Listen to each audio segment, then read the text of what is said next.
Bismillahirrahmanirrahim. Assalamualaikum warahmatullahi wabarakatuh dan selamat sejahtera. Dalam video kali ini, kita akan membincangkan soalan 2 sintaksis. Mari kita tengok soalan 2 iaitu sintaksis. Sebelum tu kita baca dahulu arahan soalannya. Baca petikan di bawah dengan teliti. Kenal pasti ayat yang bergaris berikut sama ada ayat tersebut ayat penyata, ayat tanya, ayat seruan atau ayat perintah. Baik pelajar-pelajar, sebelum kita baca petikan, baik kita kena pasti dahulu apa yang dimaksudkan dengan ayat penyata, ayat tanya, ayat seruan ataupun ayat perintah. Baik, kalau kita tengok ayat penyata ni diucapkan dengan maksud untuk menyatakan atau menerangkan sesuatu hal. Contoh, saya tinggal di Johor Bahru.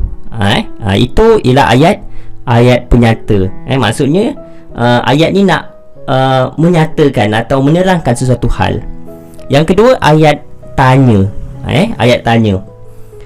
Ayat tanya ni digunakan untuk menanyakan sesuatu hal. Tapi perlu ingat ayat tanya ni ada 2 jenis, iaitu ayat tanya dengan kata tanya, ayat tanya tanpa kata tanya. Kalau ayat tanya dengan kata tanya, ada kata tanya seperti siapa, bagaimana, di mana. Itu ayat tanya dengan kata tanya. Kalau ayat tanya tanpa kata tanya, tak ada kata tanya di situ, tapi di ujung ayat tanya itu ditinggikan nadahnya, dan salah satu cirinya ada tanda soal. Okey, ayat seruan pula. Apa maksud ayat seruan? Ayat seruan digunakan untuk melahirkan perasaan seperti takut, marah, gembira, sakit, benci dan sebagainya lah. Dan salah satu cirinya ada tanda seru, biasanya diletakkan pada akhir ayat seruan tersebut. Dan yang terakhir iaitu ayat perintah. Ayat perintah ni ada 4, iaitu ayat suruhan, ayat larangan, ayat silaan dan ayat permintaan. Kalau ayat suruhan ni tujuan dia untuk memberi perintah atau arahan. Contoh, minumlah teh ini dahulu. Ada perintah atau arahan tersebut. Manakala ayat larangan pula, ayat yang menggunakan kata larangan seperti jangan, usah atau tak usah. Contoh, jangan petik bunga itu. Okey, yang ketiga ayat silaan. Ayat silaan maksud dia menggunakan kata silaan seperti sila atau jemput. Contoh, jemput makan bersama-sama. Maksudnya ada jemput di situ untuk mempersilakan orang itu makan. Okey. Dan yang itu sekali ialah ayat permintaan. Ayat permintaan menggunakan kata permintaan seperti dengan tujuan untuk memohon permintaan dan pertolongan. Contoh, minta anda semua bersabar. Tolong ambilkan saya secawan air. Itu contoh ayat permintaan. Baik, kita lihat petikan ini.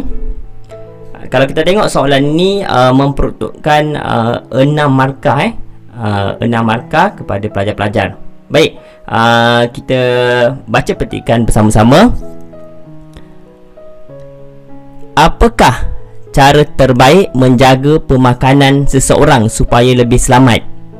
Keselamatan makanan terjamin dengan menggunakan bahan mentah segar serta dimasak dengan sempurna. Baik, di sini kita lihat perkataan bergarisnya, tapi saya highlightkan dengan warna kuning, warna hijau dan warna biru untuk memudahkan kita mengenal pasti ayat yang bergaris tersebut. Baik, kalau kita tengok ayat yang pertama ni, iaitu pengambilan kuantiti makanan. Ini ialah ayat apa? Ayat penyata ke, ayat tanya ke, ayat seruan atau ayat perintah? Sebab kalau kita tengok di sini adanya tentang menyatakan atau menerangkan sesuatu hal. Jadinya ayat yang pertama ini ialah ayat penyata. Sebab kalau kita tengok kat sini, dia menyatakan atau menerangkan sesuatu hal. Dia kata pengambilan kuantiti makanan juga perlu dikawal dengan mengurangkan makanan yang tinggi kandungan gula, lemak dan garam. Ada unsur menyatakan atau menerangkan sesuatu hal. Baik, kalau kita tengok ayat yang kedua, saya sambung baca. Hal ini dikatakan sebegitu kerana makanan bergaram menyebabkan penyakit darah tinggi. Makanan manis boleh menyebabkan penyakit diabetes. Lihat ayat yang saya hijaukan itu, jangan mengambil makanan ringan dan makanan segera terlalu banyak. Ini ayat apa ni?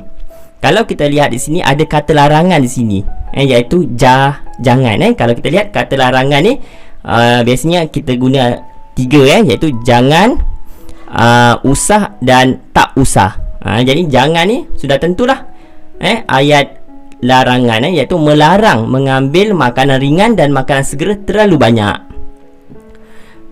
Baik, pelajar-pelajar, kita lihat ayat yang seterusnya. Makanan berlemak pula boleh menyebabkan obesiti. Wahai ibu bapa, jagalah pemakanan anak-anak. Makanan seimbang penting untuk menjaga kesihatan diri dan keluarga. Kalau kita lihat ayat yang berwarna biru itu, wahai, wahai, itu adalah ayat seruan, ayat seruan. Sebab ada unsur untuk melahirkan perasaan, perasaan. Wahai ibu bapa, jagalah pemakanan anak-anak. Itu ialah ayat seruan, dan di hujung ayat seruan itu ada tanda seru. Jadi kalau pelajar dapat membezakan ayat-ayat yang diberi dalam petikan ini, jadi pelajar mudahlah untuk mengenal pasti sama ada ayat ini ialah ayat penyata, ayat tanya, ayat seruan atau ayat perintah. Baik pelajar-pelajar, kalau pelajar-pelajar betul ketiga-tiga jawapan ini, dan pelajar boleh mendapat markah 6 markah. Pelajar boleh dapat 6 markah. Baik, saya rasa setakat sini saja perbincangan kita pada hari ini. Mudah-mudahan dengan perkongsian yang saya berikan ini akan dapat memberi sedikit manfaat kepada kita semua dalam menjawab soalan peperiksaan kelak. Sekian, terima kasih.